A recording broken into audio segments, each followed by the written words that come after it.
Merry Christmas, family. This is Eddie Pierce coming to you from the Rainbow Room Publishing House on Christmas night. Of course, you all will be seeing this sometime tomorrow. I didn't want to try to compete with the football games. It's a Wonderful Life and all of that, but I'm coming for your time slot next year, so stay tuned to this channel. What we had planned tonight was a simple reading. There is a very cool, I think, very cool Christmas scene that I have here in Love from Behind, so it's not just about what you thought it was. Without further ado, we're just going to get to it. How about that? Fall came and went with the leaves, and the wind brought in the winter. That Christmas was the same as those from his childhood. Jesus is the reason for the season, Ma said, church first. So they bundled up, protecting themselves from the Midwestern winter, and made their way to the sunrise service in Ma's 85 Jetta. Lee found the title ironic in light of the heavy overcast that blocked out the sun that morning. He, Ma, and the girls were 4 of a dozen people in attendance.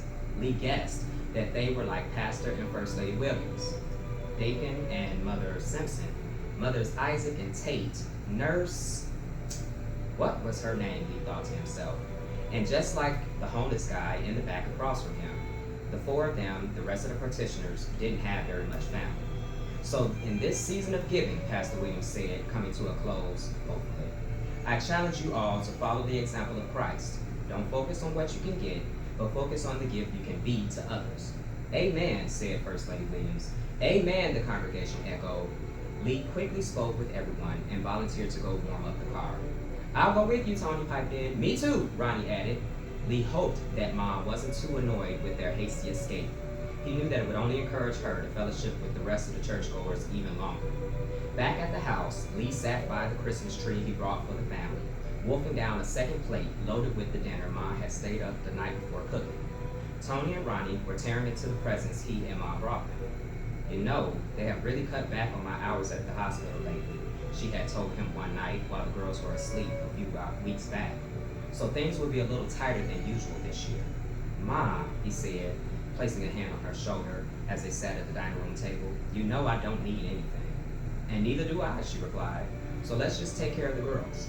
I have a couple ideas for presents for them, he said. I can get their gifts and the tree, and I'll take care of dinner. So here they were today, Lee working on a small cake line ham, dressing, cranberry sauce, collard greens, baked macaroni and cheese, sliced ham, and his own sweet potato pie. Tony and Ronnie were under the tree, ripping into wrapping paper. Ma was in her favorite chair, watching them enjoy it all. Oh my God, Tony cried out.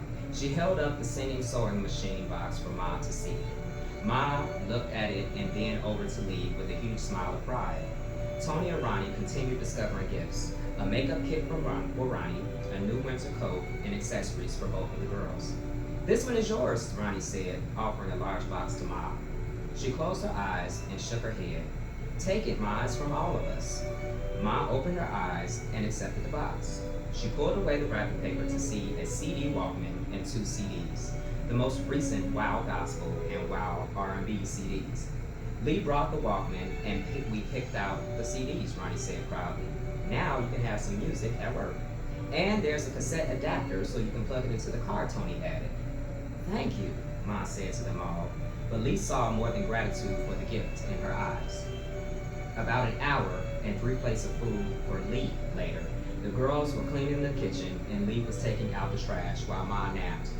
Lee was walking past her room, seeking a nap of his own, when, Lee, she called through the crack in her bedroom door, come here for a second, baby. He went into her room to see Ma slide over in the bed and pat a spot for him to take beside her. Lee kicked off his shoes and sat on the bed. I know you said you didn't need anything, he began, but she put a hand on his leg and he knew to stop talking. Hand me that envelope on the dresser, Ma asked. Lee handed her the legal-sized brown envelope. I have been thinking about your dad and the talk we had, she started while fishing something out of the envelope. She handed him a 3x5 picture. The edges were worn and the colors a bit off, but that wasn't what confused him. Lee clearly made out his father wearing a smile he couldn't recall having ever seen. He sat on an old motorcycle, and strapped to his chest was Lee as a baby, reaching for the handlebars. Lee looked back over to Ma. Those were the proudest days of that man's life, she continued. At first, I didn't want to show this to you. I know you can't really remember anything good about your father, but he wasn't all bad. She took Lee's hand. I told you, he had dreams too. He was just scared to pursue them, scared of failing. I was so sure you would do better than him when you went away to school, but now I see you picking up the pieces and deciding to go back to school and face whatever ran you away. Ma held up her hand, stopping Lee from speaking a second time. You can tell me about it when you're ready, she said. For now, it is enough for me to see that you are working through whatever it is. You will always be my baby, and it is tempting to treat you like one, but I understand, I respect that you are a man. Knowing that, I know that I can tell you that it didn't surprise me that you loved motorcycles. She rested against the headboard, closed her eyes, and smiled. That crazy man used to strap you to his chest and ride you around the neighborhood. I used to get so mad at him. I used to tell him to stop showing off, but he would just laugh at me and say, "Hush, woman, I'm taking my son for a ride." She said the last in a fake baritone that Lee knew was to be his father's voice. Her head dropped. Then he lost his job, and things got hard around here. After a while, I heard him on the phone trying to sell the bike behind my back. I told him I could go back to work, but he said he was the man and that it was his job to bring the money into the house. He turned away from his side of the family out of shame when they offered to help. Good jobs were hard to come by back then, even with a high school diploma, so he had to take what he could find. He got on with the janitors at his old high school. At first, everything seemed okay, but in time, he just got bitter. Watching all of those kids graduate and go on to college, he just grew more and more distant and disappointed in himself.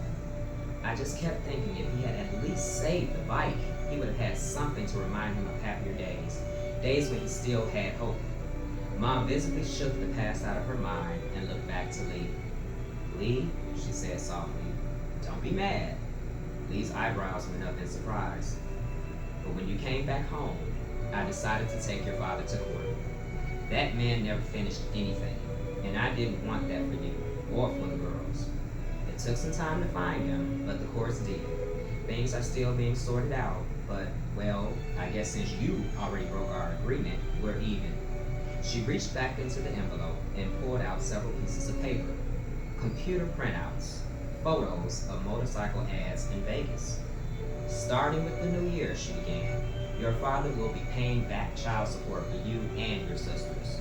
It isn't a lot, but your portion should be enough for you to get something used and nice enough to get you around out there."